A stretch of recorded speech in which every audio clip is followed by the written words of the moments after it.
Sir लगा तो बम बम बम किया बीच में, जैसे किया उस दिन से बोले बाबा का नाम पड़ गया बम बम भोले।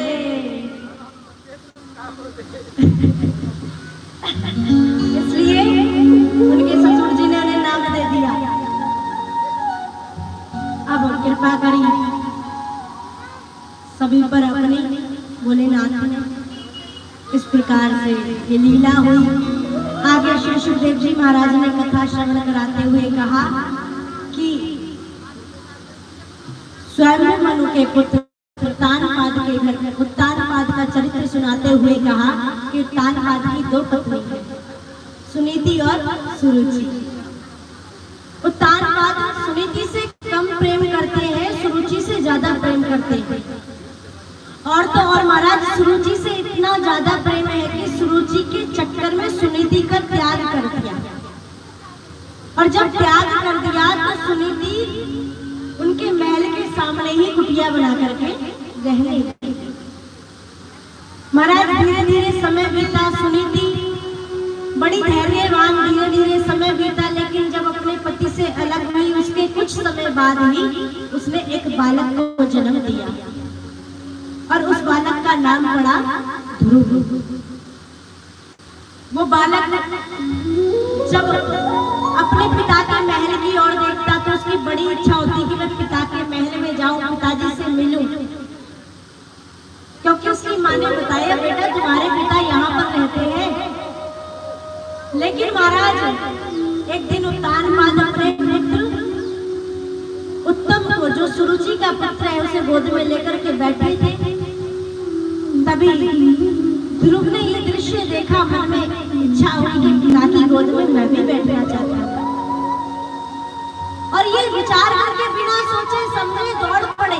5 वर्ष के बालक ने दौड़े, पिता की गोद में जाकर के बैठ गए। और आज जैसे ही ध्रुव दौड़ करके गए, आज उत्तानपाद को भी प्रेम आया और दोनों हाथ ऐसे किए और आज ध्रुव को अपनी गोद में बैठा दिया। ध्रुव को गोद में बैठाया, महाराज गोद में बैठाया। इतने में सुरुचि आई और आकर के बोली, अरे ध्रुव तेरी ये मजाल थी तो इस गद्दी पर इनकी गोदी में बैठेगा। हाथ में पकड़ा और दूर फेंक दिया। अरे यदि यहाँ पर बैठना चाहता है तो जा करके परमात्मा से तपस्या कर और परमात्मा की तपस्या करेगा। तब यदि भगवान दर्शन दे तब कहना कि मैं सुरुचि के गर्भ से जन्म लूं, और जब मेरे गर्भ से जन्म लेकर के आएगा तब तो इस पर बैठने का अधिकारी होगा। छोटे से बालक ध्रुव रोने लगे।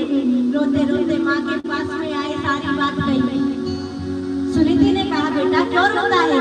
तेरी माँ ने सही तो बात कही है। अरे भगवान से मिलने को ही तो कहा है।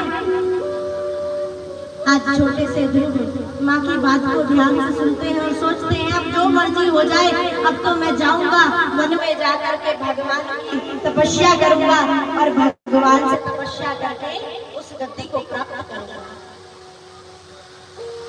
ऐसा विचार कर वन की ओर चल दिए। आज मार्ग में नारद जी महाराज मिले। नारद जी ने बोला बेटा कहाँ जा रहे हो? वन में जा रहे हैं भगवान की तपस्या करने। नारद जी बोले वन में तो पता है शेर खा जाता है।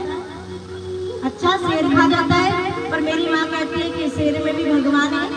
हरि व्यापक सर्वत्र समाना, भगवान तो हर जगह विराजमान है, तो शेर में भी होगा। अच्छा नारद जी समझ गए, पक्का बच्चा है। अच्छा कितनी बार खाते हो? खा लेते हैं 4-5 बार। माँ खिलाती है गोद में बैठा करके। वन में खाने को नहीं मिलेगा, कोई बात नहीं। मेरी माँ ने बताया था जब दांत नहीं थे तो भगवान पहले ही माँ के स्तनों में, जब बालक गर्भ में होता है तो स्तनों में दूध पहले आ जाता है। पहले ही जब दांत मुंह में नहीं होते दूध की व्यवस्था कर देता है तो वो भगवान का भी भूखा रखेगा। नारद जी समझ गए। नारद जी बोले जा तो रहे हो, गुरु बनाया। कहा गुरु बनाना यदि इतना आवश्यक है तो आप ही हमारे गुरु बन जाइए। नारद जी महाराज ने कान में गुरु मंत्र दे दिया। गुरु मंत्र लिया, चल दिए। आज ब्रज में पहुंच गए और ब्रज में जाकर के मथुरा में मधुवन है। आज मधुवन में जाकर के तपस्या प्रारंभ कर दी और महाराज तपस्या करने लगे। अब तो फल तोड़ करके खाते हैं और फिर तपस्या में लग जाते हैं। महाराज एक महीने ऐसे ही तपस्या करी, दूसरा महीना हुआ, महाराज अब पत्ते खा करके फिर तपस्या में लग जाते हैं।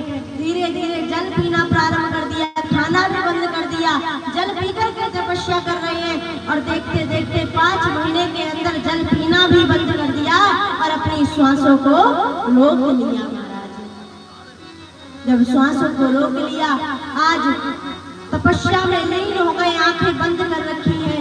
आज जब आंखें बंद कर रखी है, अपने सांसों को रोक लिया।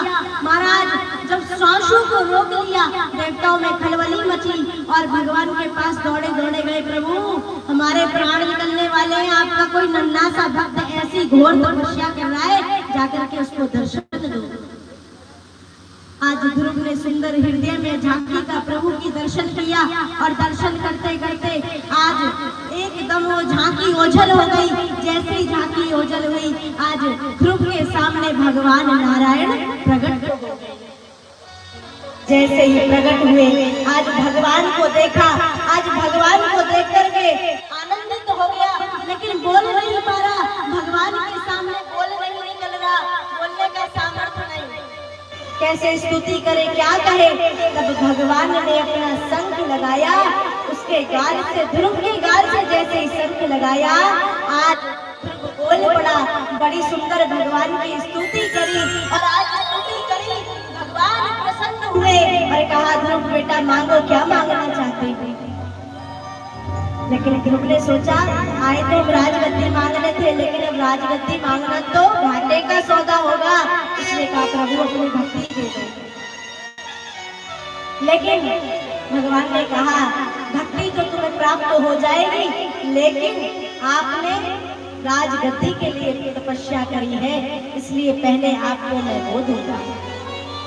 भगवान ने ध्रुव पर अपनी कृपा करी और ऐसी कृपा करी कि ध्रुव लौट करके आए, 36,000 वर्ष तक अपने पिता के राज सिंहासन पर विराजमान रहे और ध्रुव लोक का राजा मेरे गोविंद ने ध्रुव को बना दिया। इस प्रकार से ध्रुव पर अपनी कृपा मेरे गोविंद ने की। जब भगवान जीवन में आ जाते हैं ना, तो अपने आप हमें समान वस्तु मांगने की आवश्यकता नहीं, भगवान स्वयं दे देते हैं। जहाँ नारायण होंगे वहीं तो लक्ष्मी का वास होगा। जहाँ आपने नारायण के चरणों को पकड़ लिया, उसी समय लक्ष्मी आपके पीछे पीछे आ जाएगी। और जितना लक्ष्मी के पीछे भागोगे, उतनी ही नारायण तुमसे दूर चले जाएंगे और लक्ष्मी भी दूर चली जाएगी। इसलिए पकड़ना है तो नारायण के चरणों को पकड़ना। इस प्रकार से ध्रुव पर अपनी कृपा करी। आगे बड़ा ही सुंदर चरित्र सुनाया कि भगवान का नाम भी तारने वाला है। और श्री सुखदेव जी महाराज राजा अजामिल की कथा सुनाते हैं कि एक अजामिल नाम का ब्राह्मण था, संविधा लेकर के वन में से आ रहा था। तभी एक स्त्री को देख लिया, स्त्री को देखा, पराई स्त्री को देखा, किसी व्यक्ति के साथ कुछ धन के लिए दुर्व्यवहार करते हुए देखा। आज ऐसा रूप में मोहित हुआ, उसे अपने घर में रख लिया, चोरी करने लगा, चकारी करने लगा। उस स्त्री को, उस वैश्या को अपने संग ले आया, अपनी पहली पत्नी को छोड़ दिया। अब तो उसी के संग रह रहा है और महाराज उसी के लिए चोरी करके लाता है, दिन रात धन कमा रहा है। अब तो महाराज पापी बन गया। कहाँ एक ब्राह्मण था और पापी बन गया, दिन रात पाप में लगने लगा, पाप करने लगा। लेकिन कहते हैं ना कि जीवन में संत आ जाता है ना, तो आप कितने भी बड़े पापी हो, अगर सच्चे संत का संग मिल जाए और संत ने यदि आप पर कृपा कर दी, तो फिर आप कितने भी बड़े पापी हो, आपको वो संत भगवान से जोड़ देते हैं। ऐसे ही संत आए, अजामिल के द्वार पर एक रात्रि रुके और रात्रि भर रुक करके सुंदर उपदेश कर दिया कि तुम्हारे घर में जो बालक है, अब के तुम्हारी पत्नी गर्भवती है, तो जो बालक होगा उसका नाम नारायण रख देना। ऐसा ही हुआ, समय बीता, पत्नी के बालक हुआ, उसका नाम रख दिया नारायण। और नाम नारायण रखा, घर में आता जाता नारायण नारायण नारायण बोलता। जब नारायण नारायण बोलता तो महाराज इसी बहाने भगवान के नाम का उच्चारण हो जाता। इसलिए तो पहले के लोग भगवान के नाम पर बालकों का नामकरण करते थे। क्यों?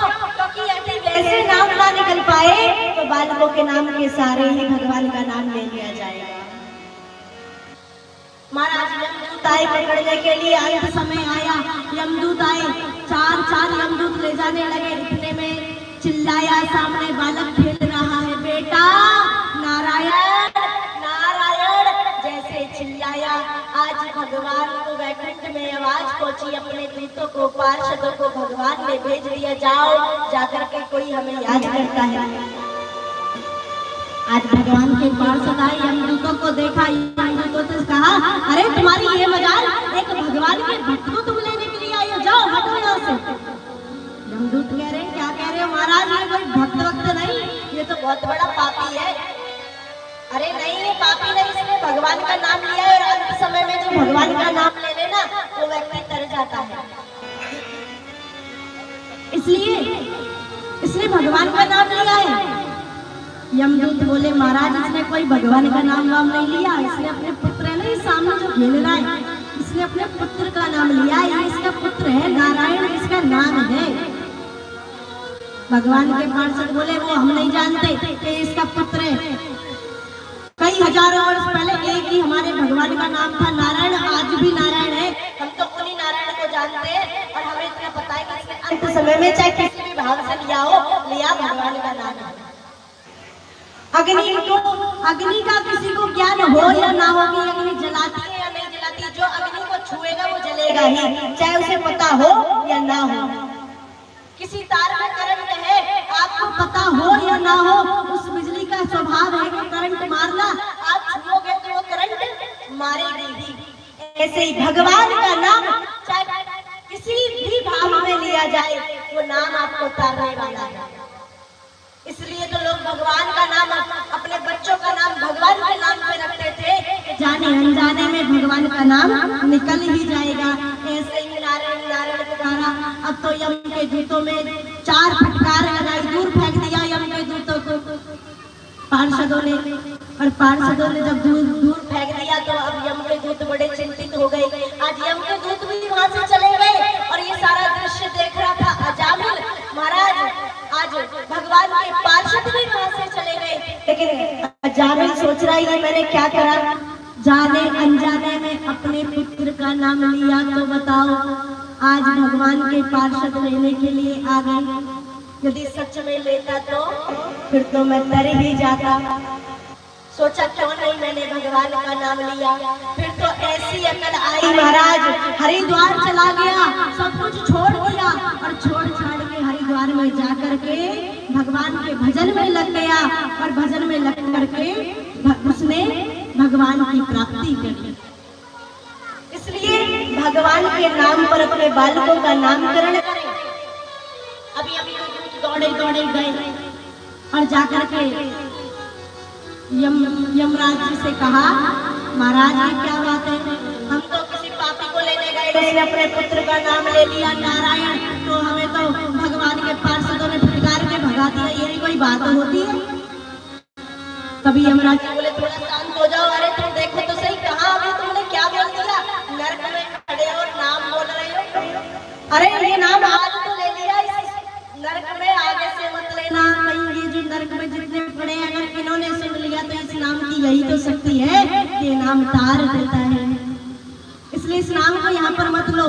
तो यम के दूत बोले, प्रभु जी फिर किसको लेने जाया करे, अरे लेने उसको जाया करो जिसने जीवन में कभी भगवान का नाम ना लिया हो, जिसने कभी सेवा ना करी हो, और जो अंत समय में भगवान का नाम ले रहा हो, पर उसके पास कभी गलती से मत जाना। आज उसने भगवान का नाम किसी भी रूप में लिया, प्रभाव देख रहे हो ना भगवान नाम का, किसने नाम लिया तो तुम्हें फटकार खा करके वापस आने पड़ी, और यदि कहीं तुम किसी भक्त को सच में लेने चले जाते तो मार पड़ती तुम्हें। इसलिए भगवान का नाम तारने वाला है, और ये भगवान का नाम ऐसा है कि अंत समय में निकलता नहीं। ये अभी भगवान का नाम है जो लूट सकते हो, राम नाम की लूट है, लूट सके तो लूट, अंतकाल पछताओगे जब प्राण जाएंगे छूट। अरे अंत में ये नाम नहीं आता, जब खाट में लेट जाते हैं शरीर बीमार पड़ जाता है ना, कंठ निकलती है? नहीं, अंत में हम ले लेंगे। अरे माला करने का मतलब एक यही है कि जब आप दिन रात माला करेंगे तो आपकी जीवा को भगवान का नाम रटने की ऐसी आदत लग जाए कि अंत समय में जब आपकी आवाज ना भी निकले तब भी उस आदत के कारण भगवान का नाम आपके मुख से निकल जाए। इसलिए भगवान के नाम को जितना हो जपो। ये अंत समय में चाह करके भी निकल नहीं पाता। जब प्राण निकलने के होते हैं ना, आवाज भी बंद हो जाती है, शरीर काम करना भी बंद कर देता है। कोई सौभाग्यशाली हो जो मरते हुए राम नाम को ले ले, वरना अंत समय में ये राम नाम निकलता नहीं महाराज से। लेकिन कहते हैं कि संत की कृपा जाने पर हुई तो राम नाम निकल गया। इसलिए जीवन में संत का आना भी बहुत ज्यादा जरूरी है। जब संत आते हैं तो कहीं ना कहीं वो हमें भगवान से जोड़ देते हैं। सच्चा गुरु, सच्चा सत्य यदि मिल जाए तो भगवान से मिलने का रास्ता बताते हैं। और सच्चा संत, सच्चा गुरु वही है जो स्वयं की पूजा न करवा करके केवल और केवल आपको भगवान की पूजा बताए, भगवान की सेवा बताए। और बड़ा सुंदर भाव है, मेरा तार हरि से जोड़े ऐसा कोई संत मिले।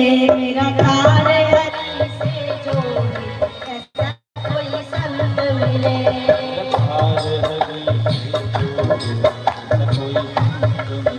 मेरा तार हरि से ऐसा कोई संत मिले। तार हरि से जोड़े ऐसा कोई संत मिले। ऐसा कोई संत मिले, ऐसा कोई संत मिले।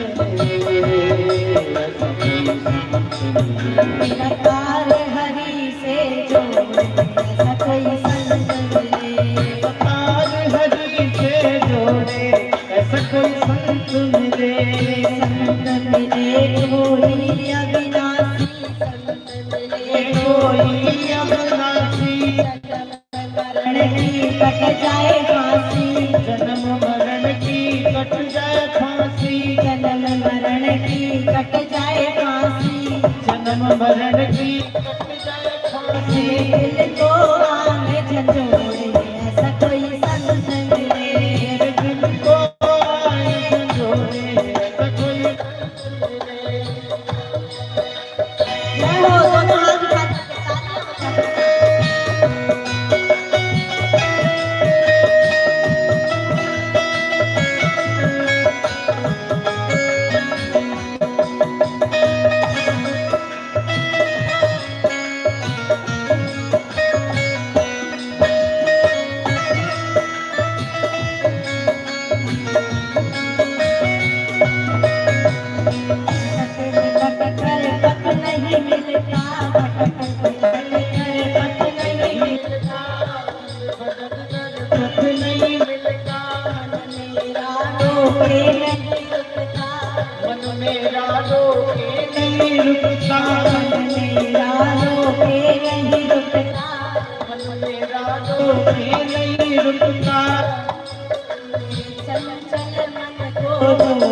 ऐसा कोई संत मिले।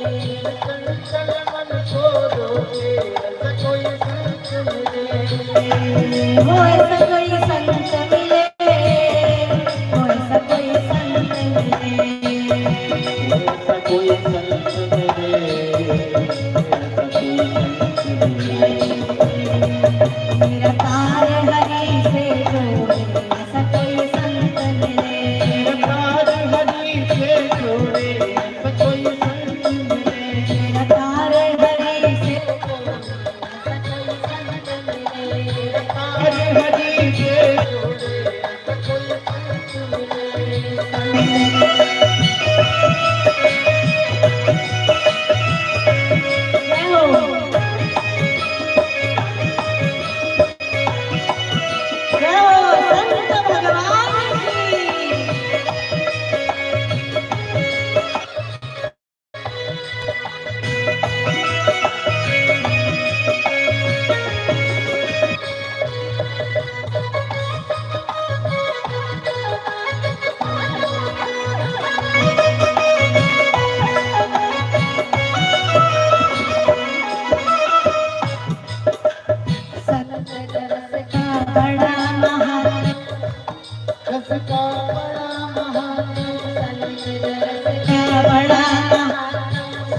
तरस का बड़ा महात्म। दुर्लभ जग में संत समागम, दुर्लभ जग में संत समागम, दुर्लभ जग में संत समागम। दुर्लभ जग में संत समागम। और महाराज मेरी सूरत आन झंझोरे, ऐसा कोई संत मिले, सूरत आन झंझोरे, ऐसा कोई संत मिले। वो ऐसा कोई संत मिले, वो ऐसा कोई संत मिले।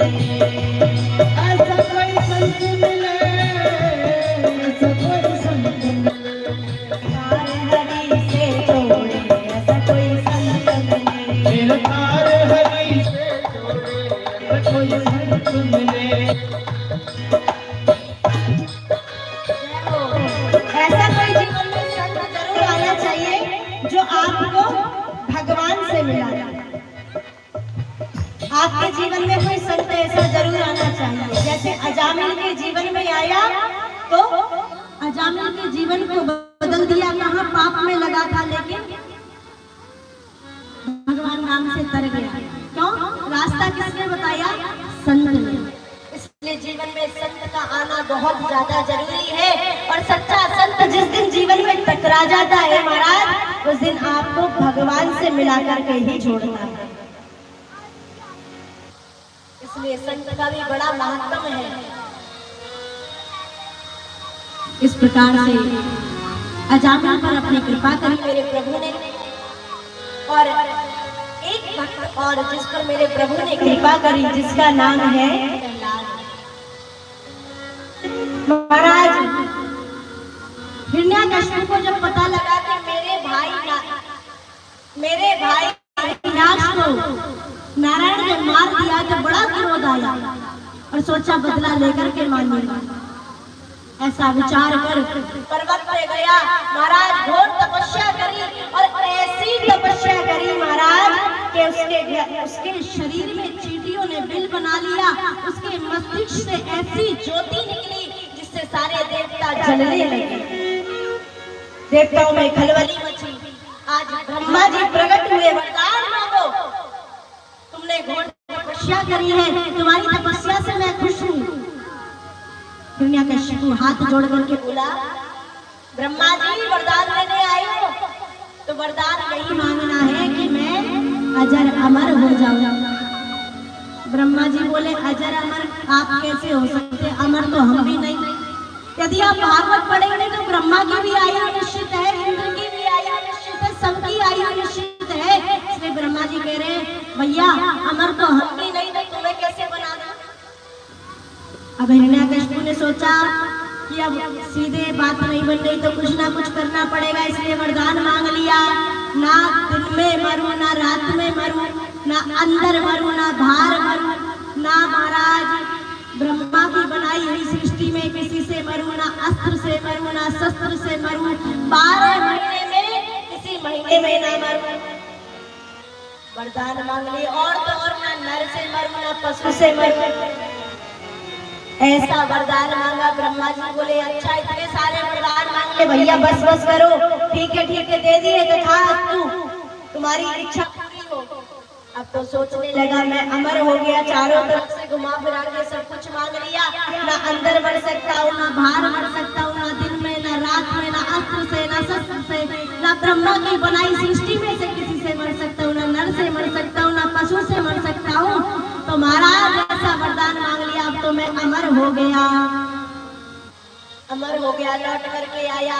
अब तो महाराज देवताओं से अपने घर में झाड़ू लगवा रहा है, पोछा लगवा रहा है, वरुण से पानी भरवा रहा है, इंद्र से झाड़ू लगवा रहा है। अब तो अपना ही राज चला रहा है। जब अपना राज चलाया महाराज, देवता बड़े दुखी हो गए, अब क्या करा जाए।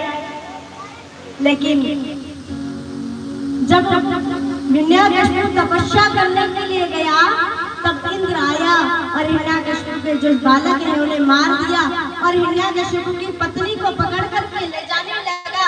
जब ले जाने लगा इंद्र, तो आज नारद जी ने आकर के रोका और कहा, इसकी पत्नी के गर्भ में कोई साधारण बालक नहीं, ये भगवान का भक्त बनेगा। इसलिए इंद्र तुम हिरण्यकश्यप की पत्नी को छोड़ दो। संत नारद के पास में हिरण्यकश्यप की पत्नी रही और सुंदर उपदेश संत नारद ने प्रहलाद को उसकी मां के गर्भ में ही दे दिया।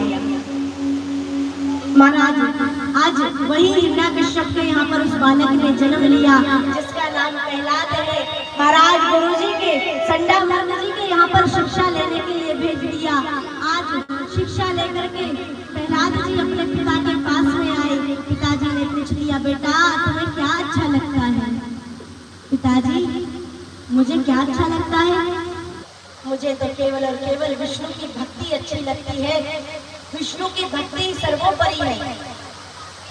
जैसे ही कहा विष्णु की भक्ति सर्वोपरि है, क्रोध में आ जा रहे दुष्ट कैसी बातें करता है, मेरे दुश्मन का नाम लेता है।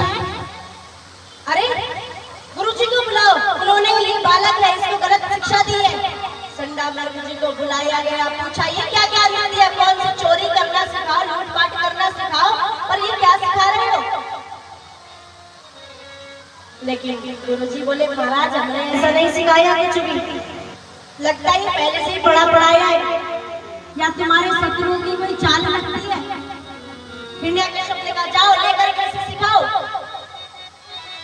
दोबारा सिखाने के लिए लेकर के गए। धीरे धीरे समय बीता, फिर बुलाया। एक दिन पूछा, बेटा तुमने क्या सीखा? तो कहा, पिताजी मैंने तो केवल और केवल भगवान की नवदा भक्ति सीखी है कि भगवान की अर्चना, पूजा, स्मरण, आत्मनिवेदन यही करना चाहिए। भगवान की सेवा करो, पूजा करो, जप करो, प्रभु को अपनी आत्मा समर्पित कर दो, अपने आप को समर्पित कर दो। मैंने यही सब सीखा और कुछ नहीं सीखा। पिताजी बोले, अरे दुष्ट क्या बोलता है तू? मेरे दुश्मन की भक्ति की मुझे ज्ञान देता है, मैं तुझे नहीं छोड़ूंगा। अरे जाओ, मुझसे कहा, अपने द्वारपालों से कह दिया, सिपाहियों से कह दिया, जाओ ऐसा बालक मेरे घर में नहीं होना चाहिए, इसे मार दो। महाराज जेल में बंद कर दिया, पहाड़ों से गिराया, अनेक कष्ट प्रहलाद को दिए। पिता की देख निष्ठुरता नहीं प्रहलाद घबराया। पिता की देख निष्ठुरता नहीं प्रहलाद घबराया। विकल होकर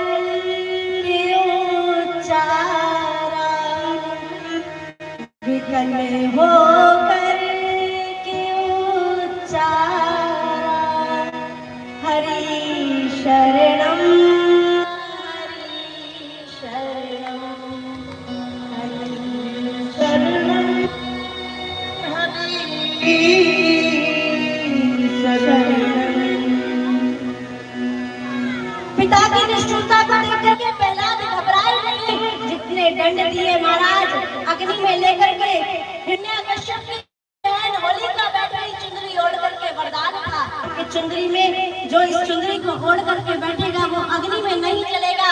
जैसे ही प्रहलाद को लेकर के बैठी, आज प्रभु की कृपा से वो चुंदरी उस होलिका से तो हट गई और प्रहलाद के ऊपर आ गई और होलिका जल करके नष्ट हो गई। भगवान ने प्रहलाद को जितने कष्ट दिए उसके पिता ने उतने ही कष्टों में, लेकिन भगवान को नहीं छोड़ा। प्रहलाद के जीवन में इतने कष्ट आए। एक भक्त के जीवन में कष्ट बहुत आते हैं। भक्त का जीवन कोई साधारण नहीं, ना जाने कितने लोग ताना मारेंगे, देखो तो सही कैसा मूर्ख है, भगवान का भक्त बना फिरता है, बड़ा चंदन लगाता है, बड़ी माला झोली डाले रखता है, कुछ नहीं होता भक्ति में, बड़ी मजाक बनता है। लेकिन उस भक्त को उस मजाक से कुछ लेना देना नहीं। वो तो सिर्फ ये कहता है, प्रभु यदि आपके नाम में मेरा मजाक भी बने तो भी मुझे स्वीकार है। लेकिन हिरण्यकश्यप ने देखा कि प्रहलाद का कुछ नहीं बिगड़ता। आज गुरुजी ने समझाया, अरे बालक है समझ जाएगा, लाओ हम शिक्षा देते, बालक है अभी समझ में नहीं आ रहा, थोड़े टाइम में समझ आ जाएगा। बालक हरी लकड़ी की तरह होता है महाराज, हरी लकड़ी होती है, बड़ी नरम होती है, जैसे मोड़ोगे मुड़ जाएगी, लेकिन सूख जाए तो मोड़ोगे तो टूट जाएगी। ऐसे बालक एक सीमेंट की तरह होता है महाराज। सीमेंट जब गीला हो तो उसे किसी भी आकृति में बना सकते हो। रोड बनता है ना, तो महाराज रोड पे जब तक सीमेंट सूखेगा नहीं, जो छाप दोगे वही छप जाएगा। इसलिए बालक है कि हम समझा देंगे महाराज। उसे विद्यालय में लेकर के जाते हैं, विद्यालय में लेकर के गए, फिर से शिक्षा देने लगे, लेकिन शिक्षा कहाँ समझ आती है। आज जैसे गुरुजी किसी काम में व्यस्त हुए, आज सभी बालकों को साथ में लिया। बालक पूछ रहे हैं, क्यों प्रहलाद तुम्हें अपने पिता से डर नहीं लगता? तुम उनके शत्रुओं का नाम लेते हो। अरे तुम्हें ये ज्ञान कहाँ से मिला? कहा ये ज्ञान मुझे अपने माँ के गर्भ में मिला। संत नारद ही मेरे गुरु हैं, उन्होंने ये ज्ञान मुझे दिया, माँ के गर्भ में दिया। अच्छा, अरे मैं तो कहता हूँ मेरे मित्रों, तुम भी भगवान का नाम लो। अरे भैया प्रहलाद, हमारा मन तो करता है तेरे को देख करके कि हम भी नारायण का नाम ले, लेकिन तेरे पिताजी की सूरत सामने आ जाती है और डर लग जाता है। प्रहलाद ने कहा, अच्छा उस परम पिता से कभी डरे जिसका नाम नहीं लेते? अरे उससे डरो, इस पिता से क्या डरना? आओ मेरे साथ में कीर्तन करो। और प्रहलाद जी के साथ में सभी प्रेम से गाने लगे, श्रीमन नारायण नारायण।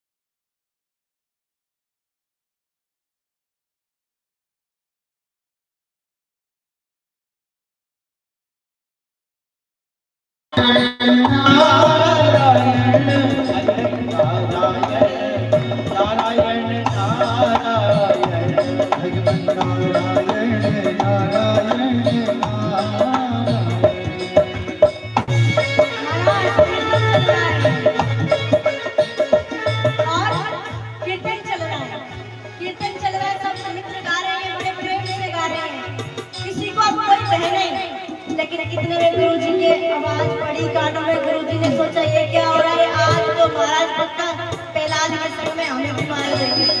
जैसे ही रोकने के लिए आए, आज प्रहलाद को हाथ पकड़ा ही था कि ऐसा भक्ति का करंट फैला महाराज। गुरुजी भी साथ में गाने लगे और नाचने लगे। और क्या करें गुरुजी? श्रीमन नारायण नारायण नारायण नारायण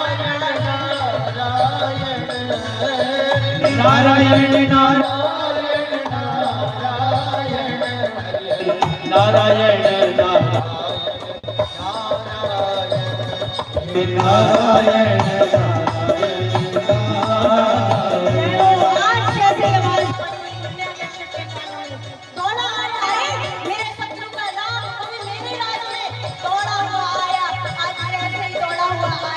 जैसे पिता को देखा, कीर्तन रुक गया और कीर्तन बंद हो गया। कीर्तन बंद हुआ, सभी सखा रुक गए। प्रहलाद जी अपने पिता को देखने लगे। अब पिताजी बोले, अरे तू बड़ा बोलता है नारायण नारायण, आज देर से पहले तेरे नारायण को देखूंगा, बता कहाँ है तेरा नारायण?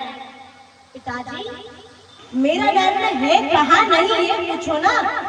मेरा नारायण तो हर जगह, हर जगह व्याप्त है। हरि व्यापक सर्वत्र समाना, प्रेम से प्रकट होई में जाना। वो तो प्रेम से प्रकट होते, इसलिए प्रभु आप याद करोगे तो आपके सामने भी आ जाएंगे। अच्छा, जिस खंबे से सर लगा करके खड़ा होकर के बोल रहा था, बोला अच्छा तेरा नारायण इस खंबे में होगा क्या? पिताजी आप चाहो तो इसमें भी है, मेरा नारायण कहाँ नहीं है। अच्छा आज तेरे नारायण को देखता हूँ। मुष्टिक का प्रहार खंबे में किया, जैसे ही जोर का प्रहार किया खंबा फट गया। और आज खंबे को फाड़ करके भगवान नरसिंह का प्राकट्य हो गया। बोले नरसिंह भगवान की। नरसिंह भगवान का प्राकट्य हुआ।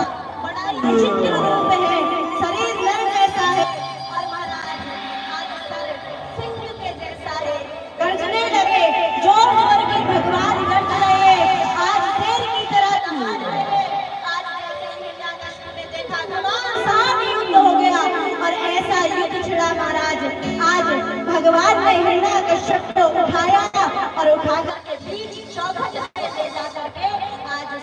शब्दों को अपने नखूनों से चीर दिया।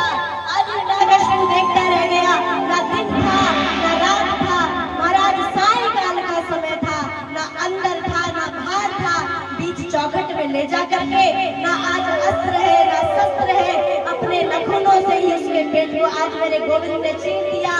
और तो और मेरे प्रभु ने हिरण्यकश्यप को मारने के लिए ही ये अधिक मास का महीना जो चल रहा है, ये महीना हिरण्यकश्यप के लिए ही मेरे गोविंद ने बनाया है महाराज। आज हिरण्यकश्यप का उद्धार कर दिया। ब्रह्मा की बनाई सृष्टि में से कोई नहीं मार सकता था, और ब्रह्मा को बनाने वाले तो स्वयं नारायण थे। इस प्रकार से हिरण्यकश्यप का वध किया। दहाड़ रहे सिंह की तरह कोई आगे नहीं जा सकता, सबको डर लग रहा है। तब लक्ष्मी जी से बोला, लक्ष्मी जी से बोला आप ही आगे चले जाओ, आपके तो पति देव है, स्वामी है। लक्ष्मी जी बोली मैं नहीं जाऊंगी, मेरे को भी डर लगता है। अब तो कौन आगे जाए, गुस्सा कौन शांत करे। तब प्रहलाद को आगे किया। आज प्रहलाद को जैसे ही आगे किया, आज प्रहलाद को मेरे प्रभु ने गोदी में बैठाया, और जैसे एक गैया अपने बछड़े को चाटती है, मेरे प्रभु ने आज प्रहलाद को अपनी जीवा से चाटा। इस प्रकार से भक्ति का वरदान प्रहलाद को दिया, और मेरे गोविंद ने प्रहलाद को सुंदर भक्ति का उपदेश देकर के, भक्ति का वरदान आशीर्वाद देकर के उस राज्य को प्रहलाद को दे दिया। इस प्रकार से प्रहलाद पर भगवान नरसिंह ने अपनी कृपा करी। बोले नरसिंह भगवान की जय। इस प्रकार से कृपा करी। आगे शेषदेव जी महाराज ने बताया कि एक बार दुर्वासा ऋषि मार्ग से जा रहे थे, भगवान की माला गले में पड़ी हुई थी, इंद्र से भेंट हुई तो इंद्र के गले में वो माला डाल दी। इंद्र के गले में माला डाली तो इंद्र ने वो माला अपने हाथी ऐरावत की सूंड पे पहना दी, और वही माला ऐरावत ने हाथी ने अपने चरणों में डाल दी। तब उसी मार्ग से दुर्वासा ऋषि लौट करके आए, देखा कि मेरी पहनाई हुई माला इंद्र ने इस प्रकार से फेंकी हुई है। क्रोध आ गया, श्राप दे दिया कि जिस त्रिलोक के राज्य का, स्वर्ग का तुम्हें अभिमान है, वो सब कुछ तुमसे छिन जाएगा, सब कुछ तुम्हारा नष्ट हो जाएगा। क्रोध में आकर के श्राप दे दिया। आज उसी श्राप के कारण महाराज देवताओं का सब कुछ, त्रिलोकी का राज्य, महाराज स्वर्ग सब कुछ छीन लिया दैत्यों ने। महाराज फिर देवताओं और दैत्यों का समुद्र मंथन हुआ। समुद्र मंथन में महाराज सबसे पहले विष निकला, और विष को किसने पिया, मेरे भोलेनाथ। और जब भोलेनाथ ने विष पिया तो अपने कंठ में धारण कर लिया। क्यों, पार्वती मैया ने बोला भोलेनाथ आप विष पी रहे हैं, और विष पिएंगे तो आपको कुछ हो गया तो मेरा क्या होगा। भोलेनाथ बोले जगत के कल्याण के लिए पी लेंगे तो क्या हो गया। तब पार्वती मैया ने बोला ये तो जगत कल्याण के लिए कुछ भी कर सकते हैं, लेकिन एक काम कीजिए स्वामी, ये बताइए मैं आपके हृदय में विराजमान हूँ, और आप विष पियोगे तो मेरे को आकर के विष लगेगा और मेरी भी मृत्यु हो जाएगी, इसलिए आप इसको अपने कंठ में ही धारण कर लेना। उसी समय भोलेनाथ ने विष को किया और अपने कंठ में धारण कर लिया, और नाम पड़ गया नीलकंठ महादेव। बोलिए नीलकंठ महादेव भगवान की। विष निकला, अनेक प्रकार के रत्न निकले, उच्च श्रेवा घोड़ा निकला, ऐरावत हाथी निकला, महाराज लक्ष्मी जी निकली। लक्ष्मी जी को भगवान विष्णु ने ले लिया। इस प्रकार से महाराज 14 रत्न निकले, और भगवान धन्वंतरी अमृत का कलश लेकर के प्रकट हुए। और जब अमृत का कलश लेकर के प्रकट हुए, उस अमृत को पिलाने के लिए भगवान ने मोहिनी अवतार धारण किया और देवताओं को अमृत पिलाया। और देवताओं के बीच में एक दैत्य आकर के बैठ गया, और महाराज राहु नाम का दैत्य सूर्य और चंद्रमा के बीच में आकर के बैठा। भगवान को पता लग गया कि ये दैत्य है, लेकिन अमृत पिला चुके थे, गले तक अमृत पहुंचा था। इतने में अपने अवतार में आ गए और सुदर्शन चक्र चलाया। जैसे ही सुदर्शन चक्र चलाया, सर धड़ से अलग हो गया और नाम पड़ गया राहु। और इस प्रकार से देवताओं को अमृत को पिला दिया, देवता अमर हो गए। लेकिन महाराज जब देवता अमर हो गए तो दैत्य अब क्या करें। अब दैत्य क्या करें? दैत्य ने त्रिलोकी का राज्य तो ले लिया है, लेकिन देवताओं से जीतना वैसे संभव नहीं। अब क्या करा जाए?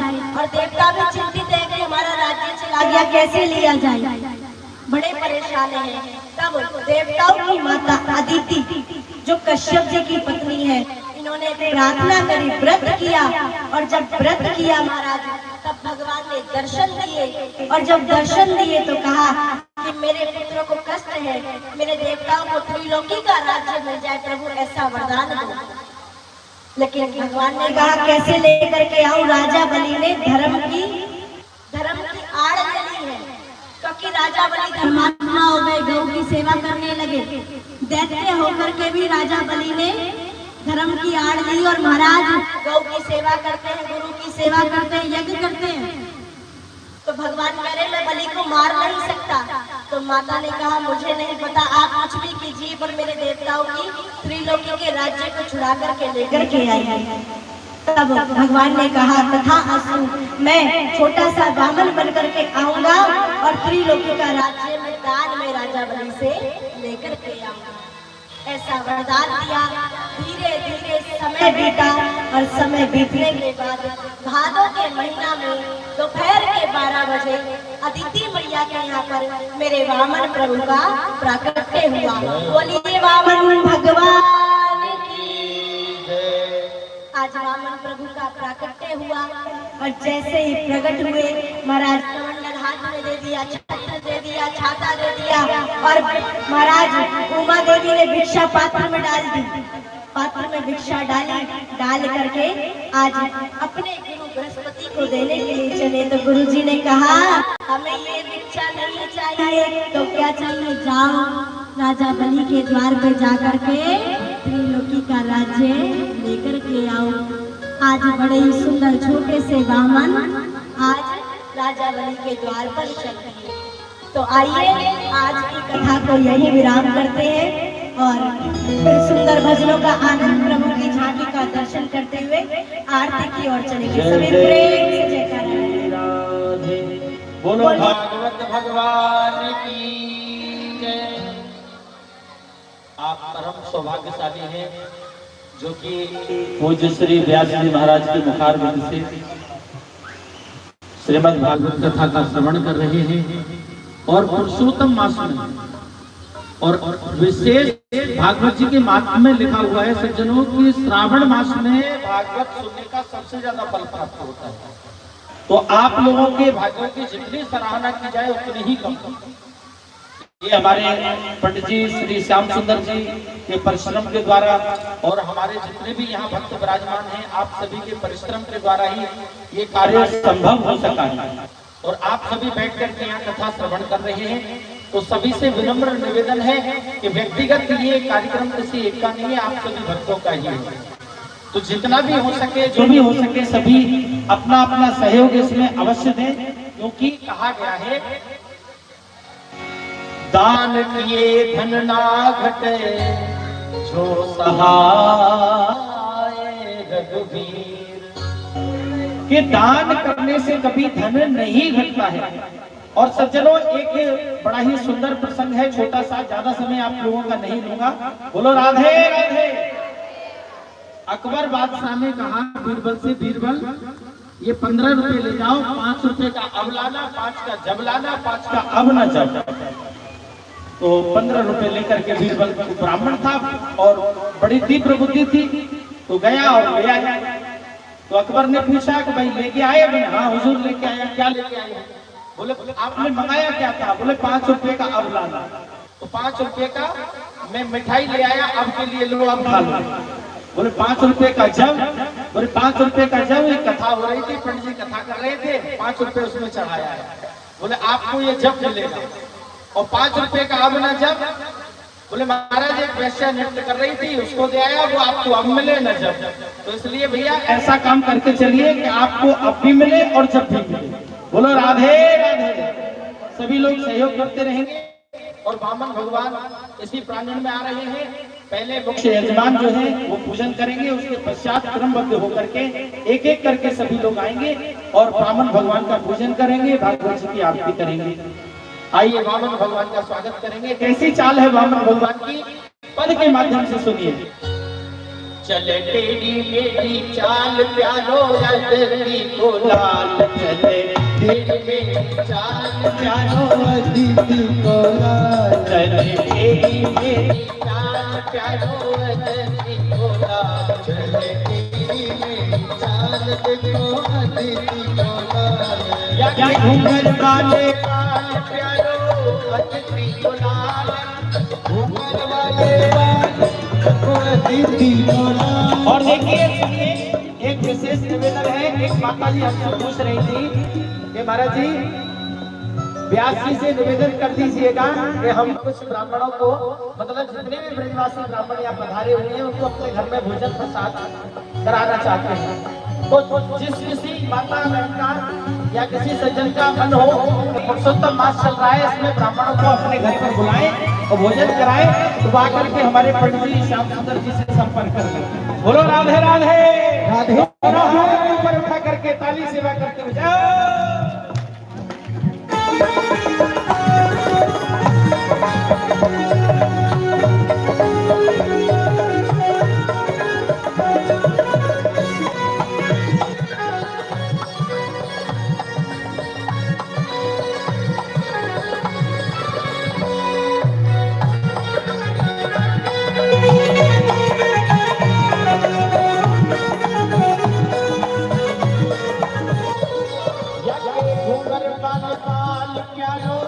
अदिति को लाल, याके घूंघट वाले बाल प्यारो अदिति को लाल, याके घूंघट वाले बाल प्यारो अदिति को लाल, याके घूंघट वाले बाल प्यारो अदिति को लाल।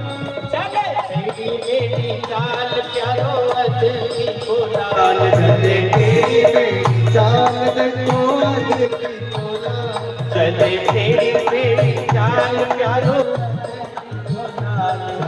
तेरी मेरी चाल प्यारो अदिति को लाल।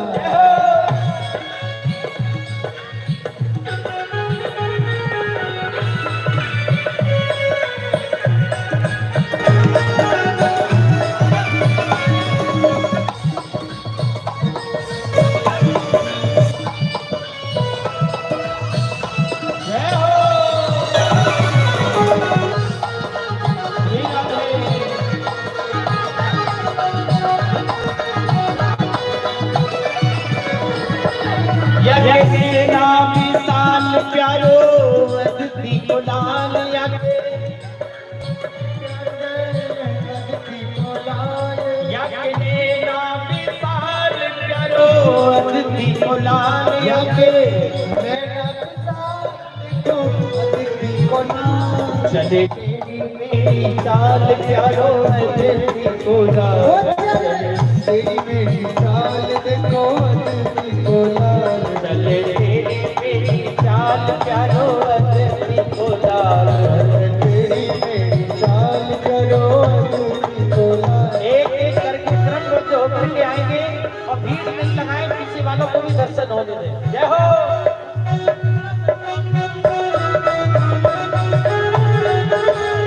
दोनों हाथ ऊपर उठा करके ताली से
या के होठ लाल लाल प्यारो अतिथि को लाल, या के होठ लाल लाल प्यारो अतिथि को लाल, या के होठ लाल लाल प्यारो अतिथि को लाल, होठ लाल लाल प्यारो अतिथि को लाल, चले तेरी मेरी चाल प्यारो अतिथि को लाल, चले तेरी मेरी चाल प्यारो अतिथि को लाल, चले तेरी मेरी चाल प्यारो अतिथि को लाल, चले तेरी मेरी चाल अतिथि को लाल, चले तेरी मेरी चाल प्यारो अतिथि को लाल, चले तेरी मेरी चाल प्यारो अतिथि को लाल, चले तेरी मेरी चाल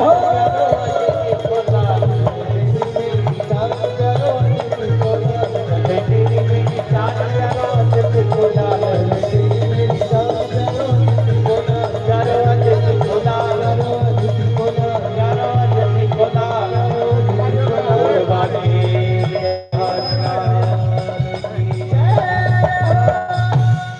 अब सभी मिलकर के भागवत भगवान की आरती करेंगे और ठीक कथा का जो समय है ठीक 4 बजे प्रारंभ हो जाती है। सभी श्रद्धालु भक्त कथा पंडाल में अपना स्थान ग्रहण करें और अपने जीवन को धन्य बनाएं। और विशेष निवेदन कि जो भी सहयोग श्रीमद् भागवत कथा में करना चाहते हैं वो आकर के हमारे पंडित श्याम सुंदर जी से संपर्क करेंगे और अपना नाम लिखाएंगे। तो जो भी श्रद्धा सुमन है श्री ठाकुर जी के चरणों में अर्पित करेंगे। बहुत बहुत धन्यवाद। राधे राधे।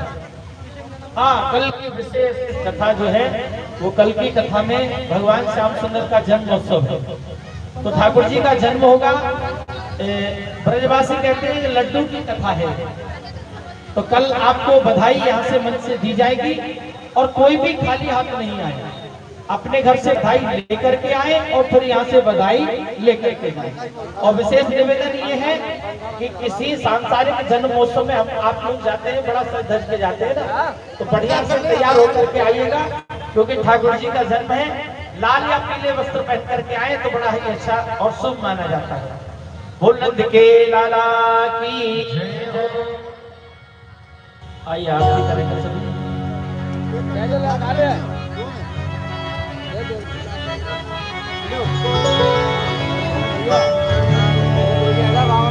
बागवनी पटका बनो बनो लाल को भी, राधा वल्लभ लाल की सखी दौर आरती दे।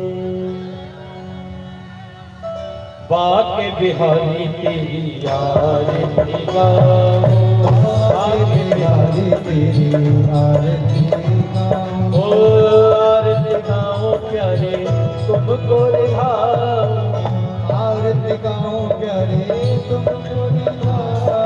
बाके बिहारी तेरी आरती गाओ, बाके बिहारी तेरी आरती गाओ।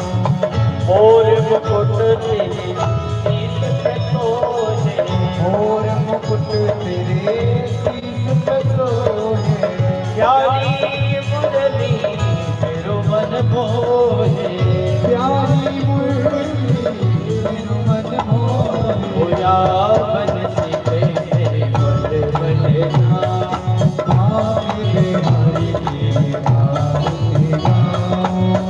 चरणों से निकली गंगा प्यारी, चरणों से निकली गंगा प्यारी, जिसने सारी दुनिया तारी, जिसने सारी दुनिया तारी। उनके चरणों में इस झुकाओ, भाग्य बिहारी तेरी आरती गाओ। व्यासदास की नाच आप हो, व्यासदास की नाच आप हो, सुख दुख जीवन साथ आप हो, सुख दुख जीवन साथ आप हो। एक सवेरे बलिहारी बेलाओ, आगे बिहारी तेरी आरती गाओ।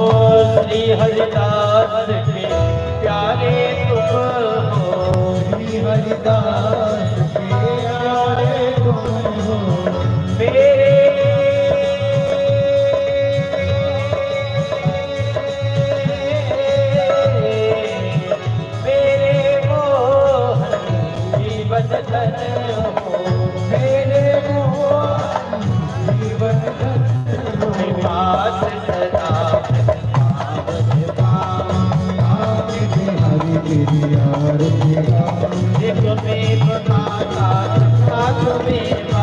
त्वमेव बन्धु सखा त्वमेव त्वमेव विद्या द्रविणं त्वमेव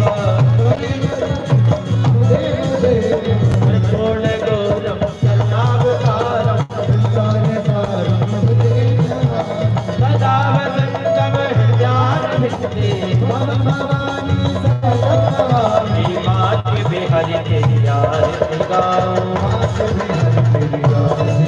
सीता राम राम राम सीता राम राम राम राधे श्याम श्याम श्याम सीता राम राम राम राधे श्याम श्याम श्याम सीता राम राम राम राधे श्याम श्याम श्याम सीता राम राम सीता राम राम राम सीता राम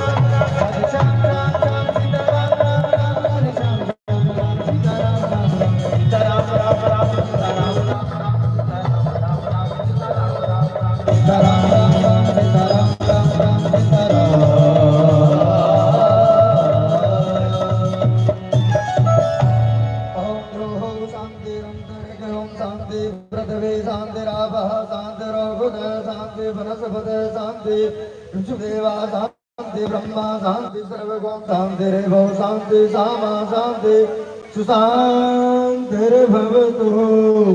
सर्वे भवन्तु सुखिना सर्वे सन्तु निरामये सर्वे भद्राणि पश्यन्तु मा कश्चित् दुःखभाग् हरि ओम एकदन्ताय च विद्महे वक्रतुण्डाय च धीमहि तन्नो दन्ते प्रचोदयात् हरि ओम तद्भुर्गाय च विद्महे महादेवाय च धीमहि तन्नो रुद्र प्रचोदयात् हरि ओम कात्यायनी च विद्महे कन्याकुमारी च धीमहि तन्नो दुर्गा प्रचोदयात् हरि ओम हंसाय च विद्महे परमहंसाय च धीमहि तन्नो गरुड प्रचोदयात् हरि ओम सूक्ष्म शरीराय च विद्महे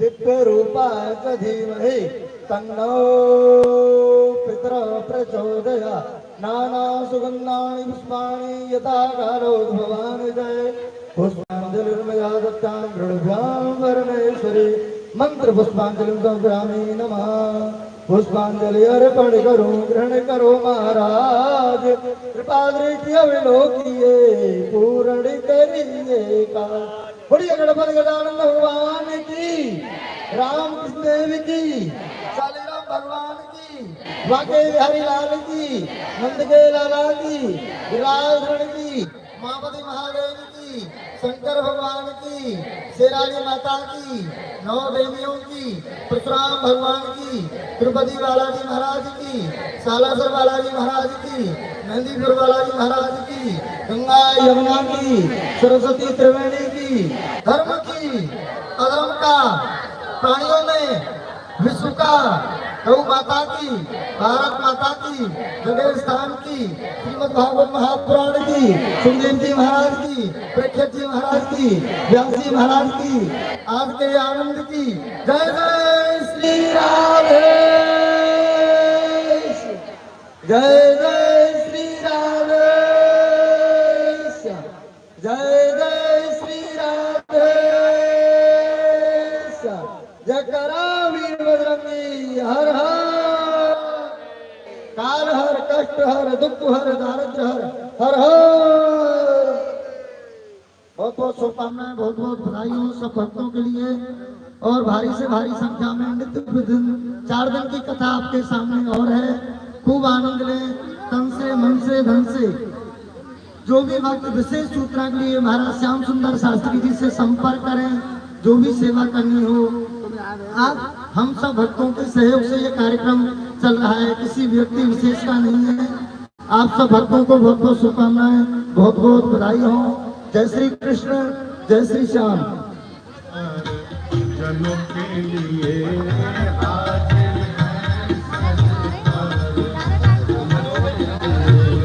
हाजिर है सरकार